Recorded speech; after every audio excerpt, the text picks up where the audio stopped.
Aaron White here with White Stock and Produce. Yesterday I showed you guys my move with my cows from paddock to paddock. Today I just wanted to kind of discuss with you guys about the logistics of why mob grazing is superior to the traditional turn them out, let them go till fall. I kind of discussed a little bit of it yesterday with the manure transfer throughout the pasture, and I'll kind of show you what I mean by that through my drawings. So I first want to explain, just bear with my drawings, they're not to scale, and secondly, they're not the best. So anyway, this first picture I just drew shows a 100-acre pasture with the pond, tree, couple trees out there, kind of like a Serengeti, and then the types of grasses that are found in those areas. Now when you turn them out and just let them loose, those cows are just going to hang around the good grass, the clover mix, the brome orchard. They'll hang out in the timber in the really hot days, and then of course they'll probably hang around this tree a lot, especially during the dog days of summer, just because it's hot near the pond. It's just easy access, so they'll hang out there. Now when they're hanging out in those spots, that's where the manure the transfer is going to be. So they're hanging here, they're going to really lay their manure down here. They're also going to eat it down to nothing, and then they're going to move on to the next piece of grass.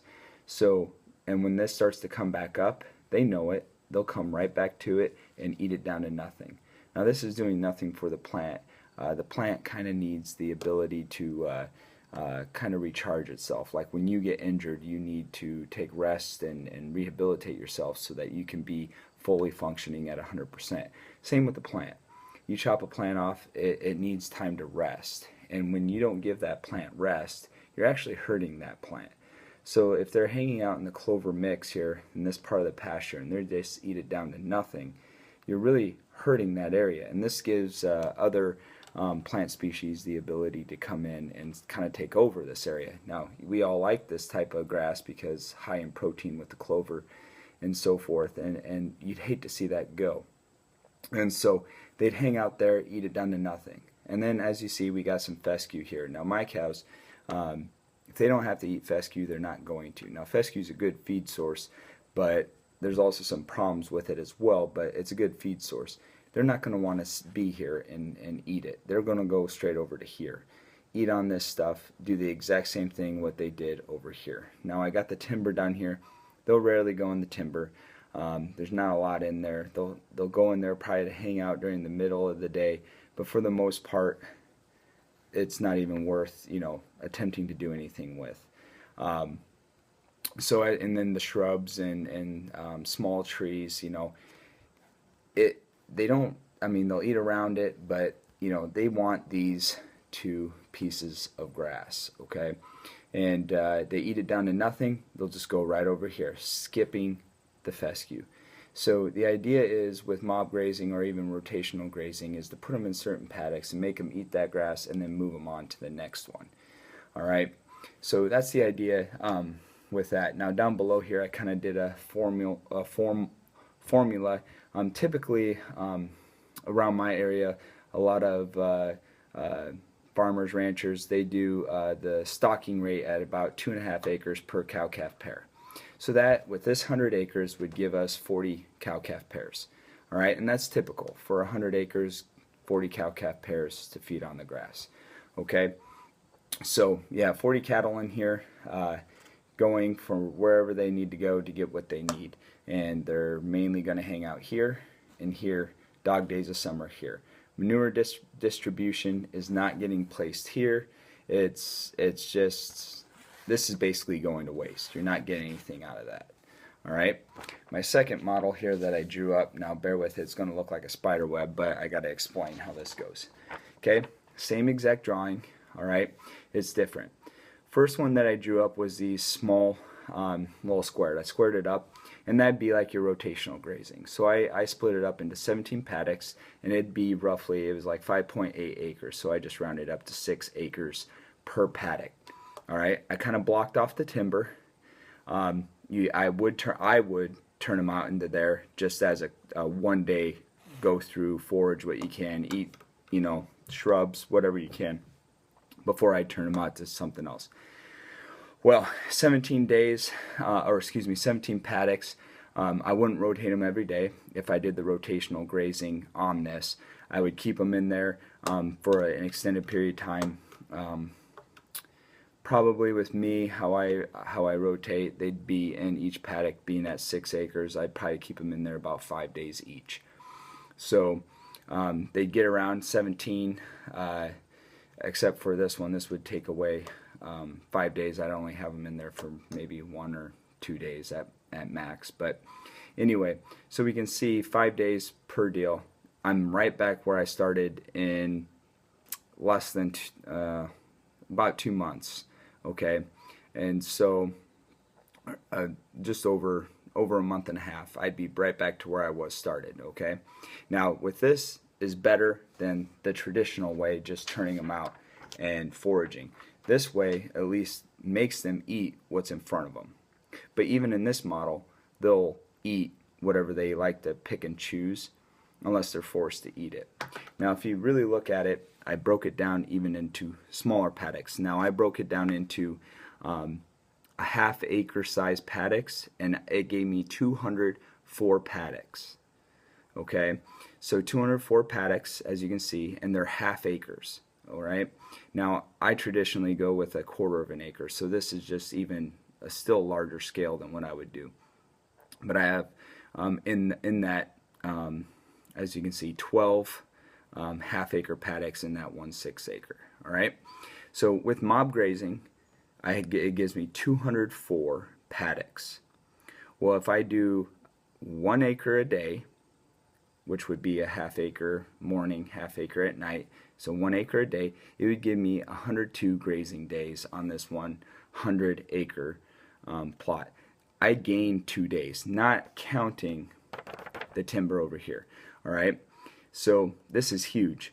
I gained 2 days of grazing, plus on top of that, right back where I started, what I talked to you guys about yesterday is about at 60 days is ideal. Anything before that, you kind of need to watch what you're doing. 30 days is if you have to. I mean, if you absolutely have to. And so, as you can see, now I did my stocking rate. Instead of going with the traditional, what Iowa State extensions kind of referred to as the 2.5 cow-calf pairs per acre, I did 100,000 pounds per acre. And that would essentially, if I'm doing a half acre, would give me 50 cow-calf pairs per acre. All right.